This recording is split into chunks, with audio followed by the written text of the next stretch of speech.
releases of Palestinian hostages, Palestinian captives, because we know that that's what we're doing it for, and whatever we experience in there is nothing compared to what Palestinian freedom fighters are experiencing every day. So as our comrades walk into this building and face our incarceration, let's say, free, free Palestine! Free, free Palestine! Free, free Palestine!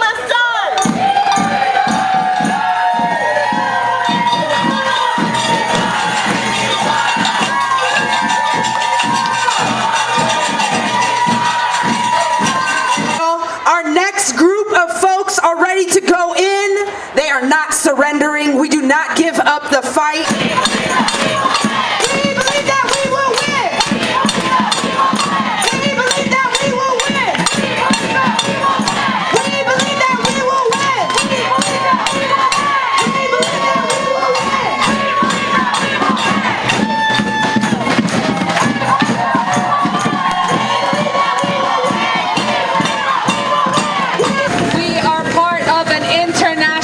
World struggle to liberate all our people. Next, I would like to introduce Bridget, who among many of you, is somebody I did not know 10 months ago, but she's somebody I've grown really fond of. She's a midwife, she's a part of Healthcare Workers for Palestine, and she will be speaking to you next.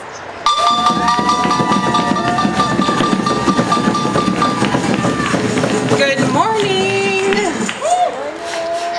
The last time I was in front of this jail on April 15th, we were patiently waiting for hours for the Golden Gate 26 to be released after being held for an unprecedentedly long amount of time.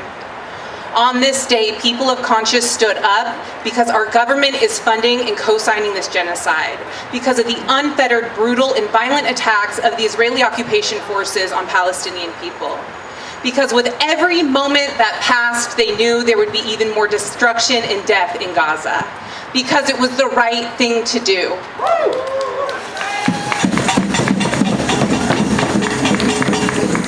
Through this protest, the Golden Gate 26 reminded us that there is no business as usual in the Bay, as innocent people are being massacred in Gaza. During this protest, some folks had to wait in traffic for a few hours, some missed appointments, some were late to work. As a midwife who commutes to work in San Francisco, I can appreciate impatience with traffic. 4 hours stuck in traffic is tough. 7,450 hours of this depraved genocide is criminal, evil, and intolerable. That is why the Golden Gate 26 protested, and that is why we will continue to protest.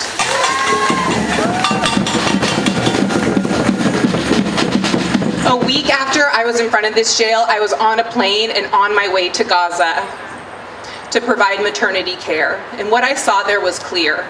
4 hours in Gaza is a matter of life and death. I saw babies die within hours of birth because we did not have the medical treatment needed to save their lives or the opportunity to medically evacuate them to places that could. I saw the illegal and unprecedented closure of Rafah border crossing, effectively ending the passage of desperately needed medical supplies, fuel, food, and humanitarian aid to Gaza overnight.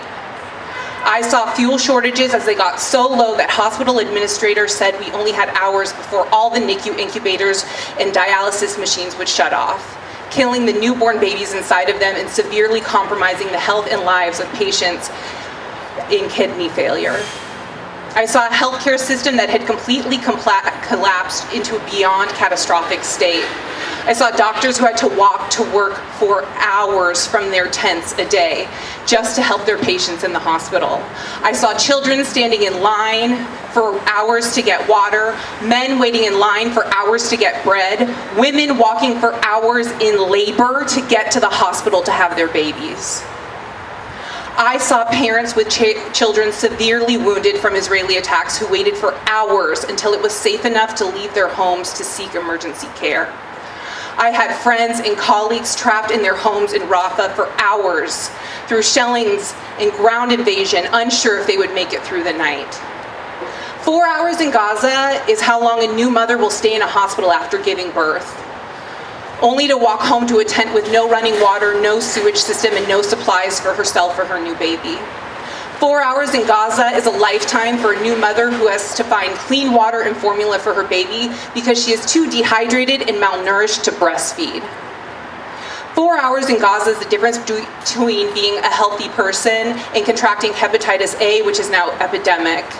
It is the difference between a child running and playing around and becoming an amputee, an orphan, or both. 4 hours in Gaza is a lifetime when the sound of drones never stop and when bombs drop and kill entire families in seconds. 4 hours in San Francisco is an inconvenience.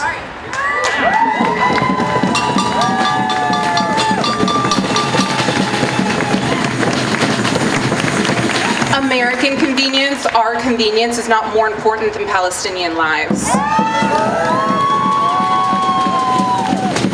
Especially when this genocide is being funded by our tax dollars. There is no time or patience left with an estimated death toll nearing 200,000 martyrs, with thousands of Palestinians unlawfully imprisoned who are being brutally tortured. There is no time to be patient. Our leaders have normalized and funded Israel as they're bombing schools filled with people sheltering, killing masses of people while they pray or stand in line for flour, and specifically targeting children in sniper attacks. We do not have time. We will never stop fighting to end the US funding of Israel. We will never stop fighting for Gaza. We will never stop fighting for a free Palestine. DA Jenkins, drop the charges. Justice for the Golden Gate 26.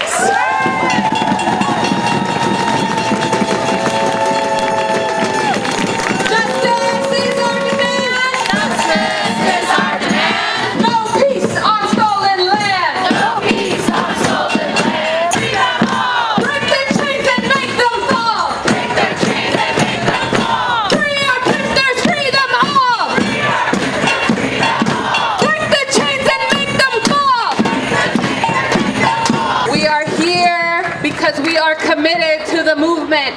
We are here because we have to be here. We have no other choice but to be here. I will present to you our final speaker. We have Lucia, who's an organizer with Yalla Berkeley and Bay Area Divest and is also a healthcare worker. Please welcome Lucia. Can we get a round of applause for yourselves, please, for being here on this cold day.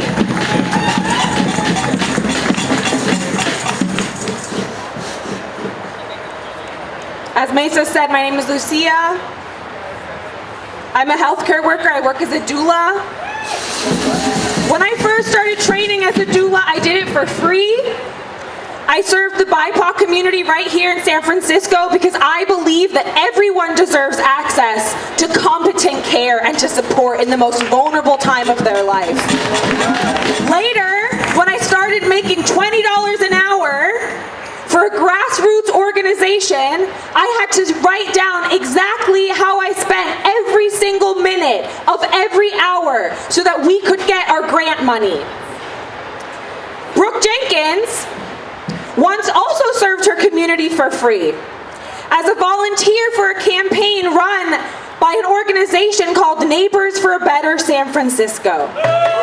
If you're not familiar with them, they are a self-identified social welfare nonprofit founded by two realtor lobbyists, backed by Republican mega donors, and headed by an alleged rapist. Shame. Their main objectives have been to defeat progressive candidates and consolidate power.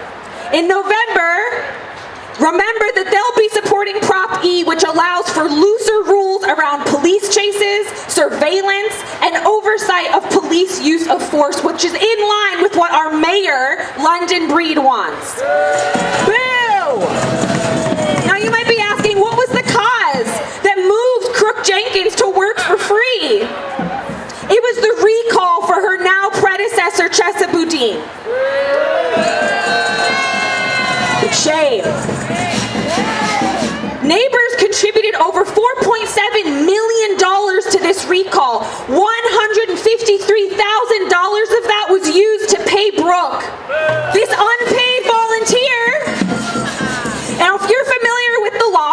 Obviously, Brooke is not.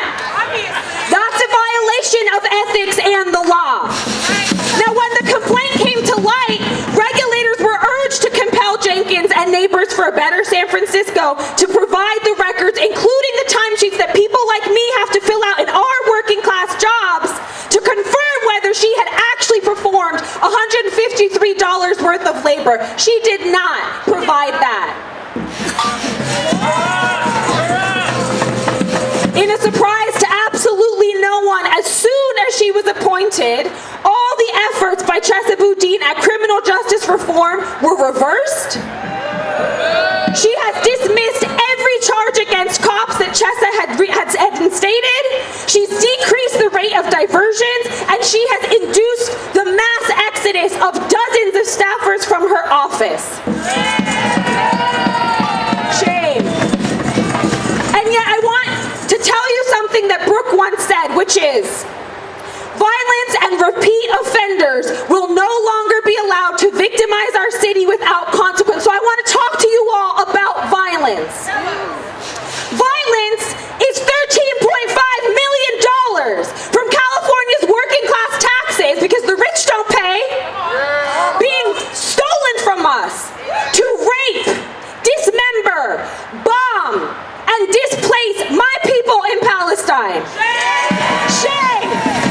Violence is 41 million Americans living below the federal poverty line. Violence is the Supreme Court gutting the Voting Rights Act in 2013 and the Senate blocking a bill to restore those rights by a 2-vote margin in 2022. Is that democracy? Violence is California state lawmakers introducing 2 voter restriction bills in 2020 and 2023. During a pandemic, they knew what was coming, and they restricted our voting rights. Violence is poverty being the 4th leading cause of death in this country. It is Californians needing to work 109-hour weeks to afford a 2-bedroom house on minimum wage. Violence is grants pass. Violence is street sweeps, stealing from our unhoused community members and leaving them with nowhere to go. Violence is a $1.1 trillion military budget. Violence is the fact that what California taxpayers pay for deportations and border control alone could provide health insurance for 2 million children or 500,000 public housing units. This is not democracy. Now, violence is also LAPD eating Chick-fil-A while our student comrades at UCLA were being brutalized by Zionists. It is the press calling these university encampments violent, calling them anti-Semitic, but they forget that we erected Resurrection City on the National Mall after Dr. King was assassinated. Speaking of Dr. King, he once said, "The bombs dropped in Vietnam explode at home." We are called upon to raise certain basic questions about the whole society. We must recognize that we can't solve our problem now until there is a radical redistribution of economic and political power. Now, when the Golden Gate 26 were arrested, I watched those interviews on the TV and I saw people in their cars say, "This is not the way to get people to support your cause." And what I have to tell them is, if 10 months of beheaded children, if the rape to death of Palestinian men, if the ecocide of our olive groves, of our strawberry fields, of the displacement of our families and our ancestral homes has not been enough to move you to our cause, then we can't drag you to your liberation.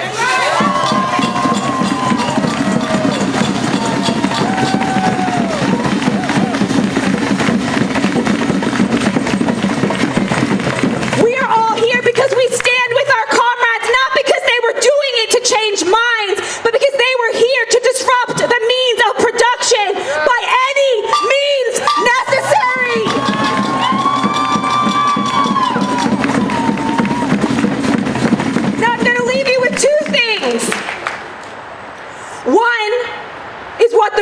revolutionary Fred Hampton said, because I need us all right now as we come up on the 1-year anniversary of this genocide, we need to step into our own leadership, our own organizing. Y'all, it is time. Even if all you do is call Brooke Jenkins and tell her to drop these charges, that is something. Everything matters, and not one single thing is enough. It takes all of us. The revolutionary Fred Hampton said, we learn by observation and participation. The Panthers learned one thing. When there is a fire, you gather around the fire. People saw what was going on and they had a chance to participate in it. It is up to us to teach our own people about the power structures, to lead people down the road of revolution. Because you can jail a revolutionary, but you cannot jail the revolution. You can run a freedom fighter around the country, but you cannot run freedom fighting around the country. You can murder a liberator, you can murder Palestinians, but you cannot murder liberation.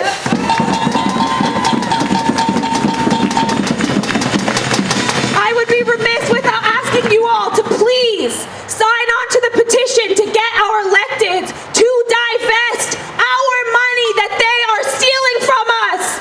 You can start by going to bit.ly/Bay Area Divest. Thank you all so much for being here. Can I hear Free Palestine?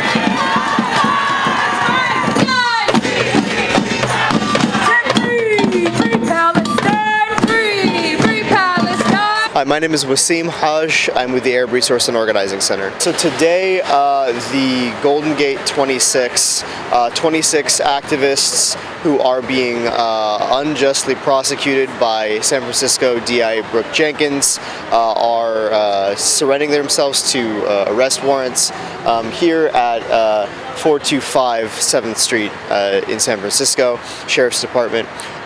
Community is coming out to support these guys. These activists were engaged in protest on April the 15th, tax day of this last year, in protest the ongoing U.S. support of Israel's genocide of the Palestinians in Gaza.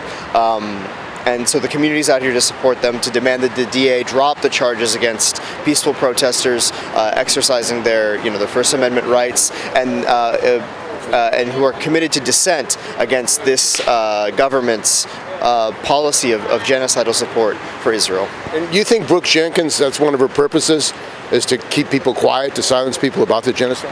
I think it's an important function of political DAs like Brooke Jenkins, of the justice system, is to silence dissent, is to keep activists and organizers and communities who are trying to fight for justice quiet, and that's what we think that these charges are. These charges are bogus, meant to scare people from doing protests in the future, and we think that they need to be thrown out. And a lot of Brooke Jenkins supporters, billionaires in San Francisco, supporters of Israel, you think it's coordinated with the ADL and these other organizations which she supports, and Mayor London Breed are part of? It's hard to say what level of coordination is happening. I would just say that it's clear that Zionists, supporters of the state of Israel, and the wealthy classes, they're all behind this genocide, right? So they're going to support any DA, any local policy that tamps down on dissent and that tries to quiet communities who are just standing up against genocide and for Palestinian rights. And one of the issues in San Francisco is the sweeps of homeless people. It seems like they don't have money for housing. They can't take care of people here in San Francisco, but it seems like they're putting a lot of effort into this case. I mean, it's quite shocking that this many resources, judicial resources, resources of policing are being used to back up a genocidal rogue state. Yeah, exactly. While people are unhoused, while communities are suffering, while COVID rates are spiking, while education is teachers aren't getting paid on time. They want to shut schools down? They want to shut schools down. Ridiculous, right? The fact that billions and billions of dollars, U.S. money, U.S. funding, U.S. bombs go to the state of Israel to commit war crimes against the Palestinians when our communities here are hurting, and our communities here are rising up to demand better, to demand an end to war, and demand an investment in their communities. Ridiculous. And the Democratic Party, where do they stand on this? I mean, it seems like Kamala Harris is running for president. Is that an issue? I mean, where the Democrats stand in relationship? I mean, I think it's clear that the Democratic Party is in lockstep support of the Israeli genocide in Gaza. It is the vast unpopularity of that policy that contributed a big amount to the unpopularity and failure of Joe Biden's campaign. And while there have been some signals that Vice President Harris might at least need to do more lip service to Palestinians, we've yet to see that translate into actual policy differences. So communities are going to continue to come out to protest regardless of who's president, regardless of who's the nominee for the Democratic Party, until the genocide is over. And Chesa Boudin, former district attorney, was removed by her, and she got big funding from a lot of people, and she was on the payroll of a nonprofit funded by a billionaire when she said it was a volunteer. You think she should be the one that should be prosecuted? I mean, I think that there's billions of dollars of right-wing money in San Francisco going to recall elections, going to support Pamela Price and. It's a pretty rough state of affairs in San Francisco with how much money is coming in. But I think that community-based solutions, community organizing is the step towards justice, and we're going to keep coming out here and demanding what's right for our communities and demanding for a free Palestine. And what can people do who want to support the defendants? You can go, so my organization, we're hosting a petition on our, right now it's about to be live on our Instagram. You can follow us at AROC, AROC _Bay Area, BAY, area, and for updates for ways you can donate to the ARC, Anti-Repression Committee, who is helping these protesters with bail. They need funds, so get over there, donate to the Anti-Repression Committee, and sign the petition when it comes out, and just be watching this case, and email the city, email the DA, demand them to drop the charges on the Golden Gate 26. As working people around this country are all under attack at this moment, whether their union rights are being trampled, right, whether their rights to free speech and dissent to genocide are being trampled, it's no coincidence that these things are all happening at the same time. The working people in the United States have needs, right? The working people in the United States want better for their communities. They want to stop seeing money sent to Israel, to war, to police, and they need investment in their communities. Earlier, the Defense Committee for the Golden Gate 26 put out a statement in response to the shameful Brooke Jenkins. My name is Regents, and I'm honored to be here as a member of the Golden Gate 26 Defense Committee. I am a former defendant of the Bay Bridge 78. And just as we fought our case, we are here today to fight for our friends, our comrades, our loved ones, and we will not let them go through this alone. On April 15th, Bay Area people of conscience staged a protest on the Golden Gate Bridge to demand what we've been demanding since October, an immediate ceasefire and an end to U.S. military aid to Israel. 26 protesters were arrested and held in jail for days, where they faced harsh and discriminatory treatment. Just this Saturday, on August 10th, District Attorney Brooke Jenkins shamefully announced that her office was filing a series of trumped-up charges against them. Boo! Including felony conspiracy and 38 counts of false imprisonment per person. Shame.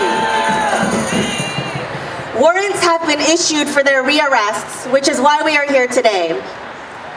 Today, protesters are being forced to surrender themselves to the San Francisco jail. While the genocide rages on, the DA's office is wasting, again, public funds to punish people of conscience for protesting injustice. The Today's latest developments demonstrate DA Jenkins' heightened efforts to criminalize the very act of protest itself. Both the United States and Israel use their legal systems and their prisons and their police as weapons of political repression and social control. They criminalize dissent in hopes of crushing resistance to oppression. Here, people across the country face arrest, prosecution, and incarceration for their resistance. And in Palestine, thousands upon thousands are abducted into jails, better described as torture camps. While Jenkins throws her false imprisonment charges at the Golden Gate 26, we call attention to the deadly conditions of actual imprisonment in Palestine. Survivors and whistleblowers alike have shared credible evidence and harrowing testimony of torture, rape, and mutilation at the hands of the Israeli state, to say nothing of what happens within our borders here in the United States as well.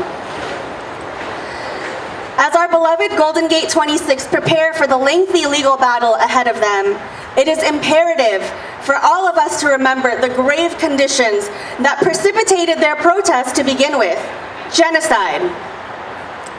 And since their protest on April 15th, Israel has inflicted countless more massacres upon the people of Gaza, even just this weekend.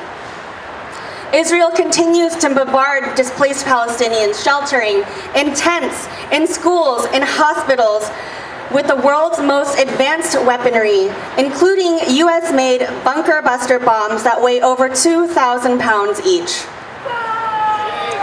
Imagine.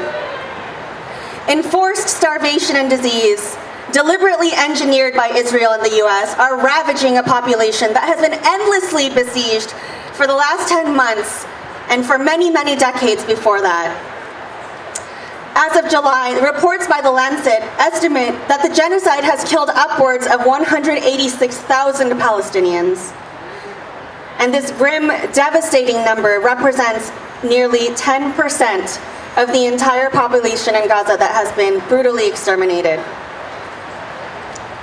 The targeting of protesters like the Golden Gate 26, and previously the San Francisco Bay Bridge 78, as well as all the student protesters, organizers, and activists facing charges across the country, reveal the United States' stake in silencing opposition to its war crimes and imperialism.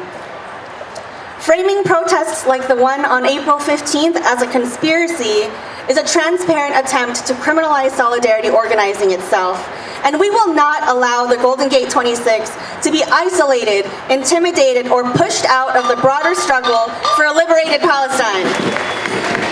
As members of the broader San Francisco Bay Area community, and even bigger than that, the movement for a free Palestine, we are ready to throw our support behind our comrades, behind the Golden Gate 26, and mobilize to protect them till the very end.